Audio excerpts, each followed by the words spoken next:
The New York Landmarks Conservancy has been preserving and protecting New York's remarkable architectural legacy for more than 40 years. We've helped save iconic landmarks from the tip of Manhattan to the top of the island and throughout every borough. We've loaned and granted more than $50 million to restore historic homes, nonprofits, religious institutions, and small businesses. That's contributed to more than $1 billion worth of restoration projects in the city and state. This year alone, we led a successful campaign to landmark the beautiful public rooms of the Waldorf Astoria. We helped secure 12 new landmarks around Grand Central, including the Yale Club and Gray Bar Building. Our emergency grant restored the entrance to Gould Memorial Library in the Bronx, Stanford White's masterwork. We obtained city funding to begin repairs on Erasmus Hall Academy in Brooklyn. This landmark was built in 1797 with contributions from Alexander Hamilton, John Jay, and Aaron Burr. We advocated for the reuse of the former TWA terminal at Kennedy for decades. It's now being restored as the centerpiece of a new hotel. We sounded the alarm on deteriorating conditions at Frederick Law Olmsted's former home and grounds on Staten Island. Our 7th annual Sacred Sites Open House Weekend drew more than 8,000 visitors. Our annual Lucy Moses Preservation Awards honored the Met Breuer, the New York Public Library, and Cartier, as well as new affordable housing projects in Harlem. The Landmarks Conservancy seeks to preserve the best of the city. So do our distinguished honorees. We're proud to present the 2017 Living Landmarks.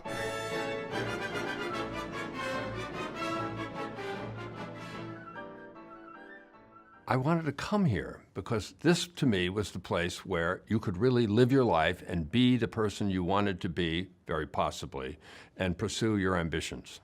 David Patrick Columbia fulfilled his dream. His New York social diary chronicles the lunches, cocktail parties, and dinners that support New York's myriad institutions. David believes social columns are about a lot more than pictures. The role the social column plays in any city is to show people the diversity of the city and to show people where the power lies and actually how the power conducts itself. David's writing often captures the mood of a city on a given day and details of various buildings and areas. He says New York's architecture is everything, and the best should be preserved. I think it's very, very important to save the best of our architecture, and even maybe not the best of our architecture, because it's historically important and pertinent to who we are, where we came from, and what we can do. And those are all things that people need to see to understand, because if they just see new, they don't know about old. And old is where we came from and who we are. Giving back is what propels the city forward. City Lansing helps keep New York moving ahead. Through her involvement at MoMA, PS1, and the Art and Embassies program, Sydie is a champion of contemporary art. She and her late husband, Garrett Lansing, were early supporters and leaders of Independent Curators International. Sydie remains its honorary chair. It's trained curators from around the world. The arts foster creativity across all horizons, both economic and cultural. Sydie's home reflects her passion for contemporary art. It also contains examples of her own sculptures and her skill as a designer of distinctive handbags and jewelry. As someone with a keen eye for details, Sydie enjoys the city's architecture. Oh, very much so, especially the old and the new all together. It's wonderful. Sydie also believes in preserving the best of our older architecture. Oh, I think it's imperative, yes, definitely. It's the history of this wonderful city, yes. Patsy and Jeff Tarr have done a lot to improve the city for others. Patsy is devoted to dance. She publishes a beautifully produced magazine celebrating dance, and she relishes live performances. Patsy also sees culture and architecture working together. I'm either at Lincoln Center or City Center or the Joyce Theater, and along with going to the concert to see a performance, I'm often thinking about the building I'm in. Jeff has supported leading cultural institutions and funds scholarship programs on the college and high school levels. But closest to home, he's dedicated to Central Park. Central Park is, I think, the greatest. I go walking there quite often, and I walk around and I see 25 million people using the park, and they're all there to entertain me. Together, the Tarrs have refurbished 3 children's playgrounds. Both Tarrs think it's important to preserve the city's architectural history.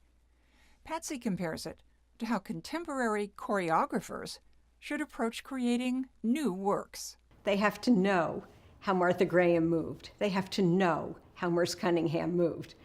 And then, once they absorb those lessons, then they can try to move forward in a different way.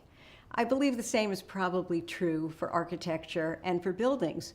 You can't have new buildings until you know what the old buildings were. The Tarrs are a team, but Jeff is quick to credit Patsy for their success. We have lived very nicely, and it's not because of me. It's because of Patsy. We came as penniless immigrants, so it was a new experience for us. And we felt that we really want to do something for the city and for the country that took us in with open arms. Jan and Marica Vilcek arrived in New York after fleeing communism. New York was lucky to get them. His research at NYU helped lead to an important new medicine to treat autoimmune diseases. The Metropolitan Museum benefited from her skills as an art historian for more than 3 decades. For the past 17 years, the Vilcek Foundation has highlighted the many contributions of immigrants in medicine and the arts. The couple's arrival in New York started a love affair with the city and its architecture. So I always appreciated the architecture from the day we entered New York City. It was like a dream to see Manhattan. Dr. Vilcek vividly remembers seeing the original Four Seasons restaurant shortly after he came here. We couldn't afford to eat there at the time, but he showed me the grill room. Then there was the Picasso curtain. That was a great experience. For me, the very best thing of New York is the diversity, the cultural institutions, the architecture. I think it's an incredible city. New York is a great architectural art gallery, if you will. Robert A.M. Stern designs buildings around the country and the world, but his great passion is New York City. He's written an encyclopedic account of New York architecture in a heralded series of books. I realized this is my subject. This is what I love. Stern is a preservationist and frequently speaks out on issues that most architects shy away from. Stern has taken on City Hall on occasion and has prodded fellow preservationists when he thinks they've fallen short. We better designate the Lever House because we may not like what it did in certain urbanistic ways, but it's an incomparable work of architectural art. Stern calls himself a modern classicist. As glass residential towers seem to be rising everywhere, he created a hit with critics and the public alike on Central Park West. Stern thinks everyone should realize the value of preservation. These buildings tell us stories, they give us a sense of who we are. If we're a civilization, we have to save the past and also go forward in the future. No creative act has ever been done without a sense of the past. There are things that happen in life that you really cannot make up. Tom Wolfe was masterful, depicting the real-life foibles of New Yorkers. It was called new journalism, and New York was the perfect place to practice it. New York is the greatest material, mainly because this is Ambition City. When Wolfe turned to writing a novel, it was an epic depiction of New York in the 80s, the age of masters of the universe. Wolfe says you couldn't write Bonfire of the Vanities today. You know, when you can get on the telephone and make $10 million in one phone call, that impressed one. Now they can't do that. Wolfe always had an interest in architecture and attacked modernism as too restrictive.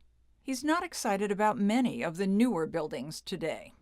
One day there'll be a huge change of taste, and people will start muttering about how on earth could they build these boring buildings that they did back in the 21st century. Despite all the changes Wolfe has witnessed in the city, he's still devoted to New York. New York is still the city of ambition. It's still a place you come to make it big.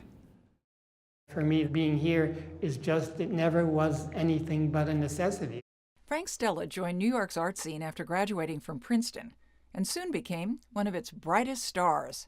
He continues to be one of the most prolific and admired artists in America. Stella says free access to New York's art galleries was important to him as a young artist. It was easy to see de Kooning or Barnett Newman or Rothko or whomever you liked. Stella believes New York's galleries and museums are still vital to artists today. The scene in New York is a kind of totality. I mean, something is always coming in and it's always turning over, and it's not spotty, it's not episodic. Stella has lived in Greenwich Village since 1965. He's watched the changes, but he credits zoning and preservation for keeping its character. I take preservation as you know, for granted. I mean, that's what should be. I mean, if we don't preserve what little there is, then the city I think it'll be less livable. Stella also believes that our strong art scene has national importance. It's not, New York wouldn't be the same without it, but then without that happening in New York, America wouldn't be the same, as they say. New York is fortunate to have living landmarks who do so much for the city. We're also fortunate to have landmark buildings that give us our identity and continue to serve today's needs.